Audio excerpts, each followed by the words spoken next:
है जब आजम खान से जेल में मिलने अखिलेश यादव गए। आजम खान ने वहां उनसे शर्त रखी कि रामपुर से आप खुद चुनाव लड़िए। अखिलेश यादव बाहर आए, वो तय नहीं कर पा रहे थे कि वो लड़े या लड़े। एक तरह से वो यही मन बना चुके थे कि वो तो खैर नहीं लड़ेंगे। उन्होंने बात की अपने भतीजे तेज प्रताप यादव से। तेज प्रताप से कहा कि आप रामपुर से इलेक्शन लड़ लीजिए, उन्होंने मना कर दिया। अब अखिलेश यादव के सामने चाह रहा था कि आजम खान की बात कैसे मानी जाए। इधर ये सब हो ही रहा था। आजम खान ने एक दूसरी शर्त ये भी रखी कि मुरादाबाद से एसटी हसन को जो टिकट दिया है वो टिकट आप काट दीजिए और इसी जगह उनकी जो एक पसंदीदा है वो रुचि वीरा, उनको टिकट दिया जाए। तो अखिलेश यादव दोहरे तरह से फंस चुके थे। इससे पहले कि अखिलेश यादव कोई निर्णय ले पाते, आजम खान ने एक चिट्ठी जारी करा दी रामपुर में, ये कहते हुए कि अगर अखिलेश यादव इलेक्शन वहां से खुद नहीं लड़ते हैं तो रामपुर के चुनाव का आजम खान के समर्थक बहिष्कार करेंगे। इससे अखिलेश यादव नाराज हो गए और उन्होंने कांटेक्ट किया मोहिबुल्लाह नदवी साहब से, जो पार्लियामेंट स्ट्रीट स्थित जामा मस्जिद के इमाम हैं।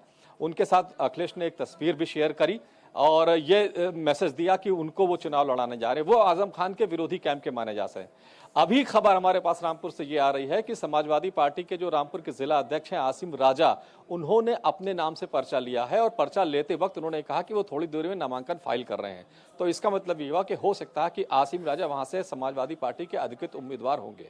दूसरी सीट जो मुरादाबाद की है, जहां पर आजम खान ने शर्त रखी थी कि एसटी हसन को हटाकर रुचि वीरा को टिकट दिया जाए, जब आजम खान की बात मानने से अखिलेश यादव ने ये बीती रात की बात है इनकार कर दिया, तो उसके बाद रुचि वीरा को भी ये कहा गया कि अब आप पर्चा नहीं भरेंगी। एसटी हसन पहले से पर्चा भर चुके हैं, वो नामांकन दाखिल कर चुके हैं, उनको अगर हटाना होगा तो नामांकन वापस लेना होगा। तो फिलहाल अभी का जो सूरत हाल है वो ये है कि एसटी हसन का नामांकन कायम रहेगा, वहां से दूसरा प्रत्याशी समाजवादी पार्टी उतारने नहीं जा रही है। और रामपुर से इस वक्त का जो अपडेट है वो ये है कि जिला अध्यक्ष समाजवादी पार्टी आसिम रजा, उन्होंने पर्चा लिया है और शायद वो पर्चा भरेंगे। तो अब मोहिबुल्लाह नदवी साहब का नाम भी एक तरह से खारिज हो गया है। अब गेंद आसिम राजा के पाले में है। तो नामांकन कौन करता है ये देखना होगा। जब तक ये नहीं हो जाता तब तक कयास चलता रहेगा, क्योंकि ऑफिशियली समाजवादी पार्टी की तरफ से आज आखिरी दिन है पहले चरण के नामांकन का। ये सब कुछ जो हम देख पा रहे हैं, क्या इसे भीतर घात मान लिया जाए? क्या ये मान लिया जाए कि अब सपा में भी आजम गुट और अखिलेश गुट होने वाला है, क्योंकि ये सब कुछ आखिरी दिन देखने को मिल रहा है?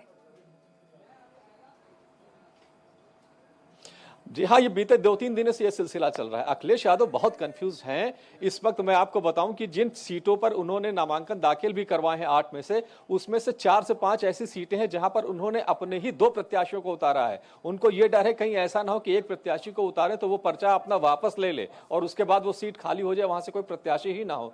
तो बहुत ही एक असमंजस और पशुपेश की स्थिति है अखिलेश यादव के सामने कि वो क्या करें क्या ना करें। तो आज इसीलिए ये मामला खिंचता हुआ आज चला आया है और 3 बजे तक आज आखिरी दिन है नामांकन का। तो ये माना जा रहा है कि एक आध घंटे में तस्वीर बिल्कुल साफ हो जाएगी कि रामपुर से प्रत्याशी कौन होगा। मुरादाबाद से समाजवादी पार्टी के जो अधिकृत प्रत्याशी रहे हैं एसटी हसन, उन्होंने पर्चा दाखिल कर दिया है। क्या दूसरा कोई प्रत्याशी समाजवादी पार्टी उतारती, ये भी 3 बजे तक साफ करना होगा। तो 3 बजे तक सारी तस्वीर साफ होगी कि देखते हैं कि क्या होता है मुरादाबाद में। क्या हमारे सहयोगी असवालिया, आपके पास क्या इंफॉर्मेशन है इसे लेकर?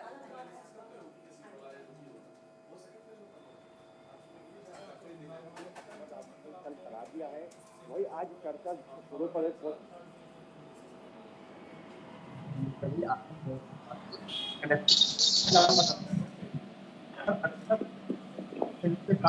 आया है और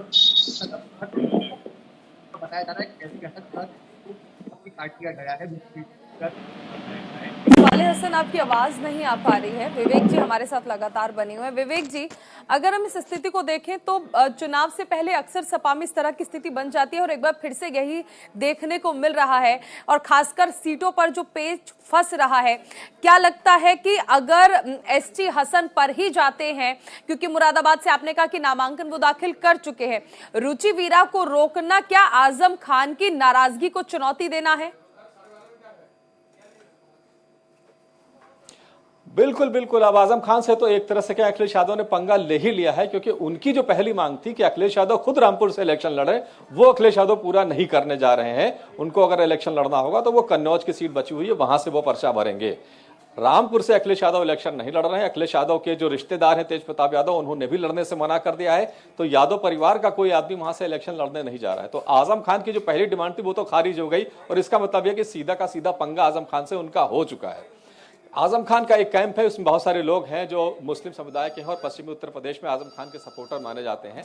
तो अगर अखिलेश यादव इससे निकलेंगे नहीं तो वो अपना प्रत्याशी तय नहीं कर पाएंगे, ये वो भली भांति जानते हैं। तो कहीं ना कहीं जो अब तक की खबर हमारे पास है कि आजम खान के दबाव को उन्होंने किनारे कर दिया है और वो अपने हिसाब से अब चीजें देख रहे हैं और तय कर रहे हैं।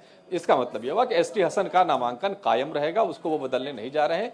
और जब तक समाजवादी पार्टी अधिकृत नहीं कर देती, रुचि वीरा समाजवादी पार्टी के पर्चे पर नामांकन कर नहीं सकती हैं। तो जब तक वो ऑथराइजेशन लेटर उनको वहां पर फिलहाल अब देखना दिलचस्प होगा विवेक की ये नाराजगी जो है अखिलेश और आजम खान की, ये चुनाव पर क्या प्रभाव डालती है। बहुत शुक्रिया इस तमाम जानकारी के लिए। एक छोटे से ब्रेक के लिए अभी हम यहाँ रुकेंगे, अब बने रहिए न्यूज़ इंडिया के साथ।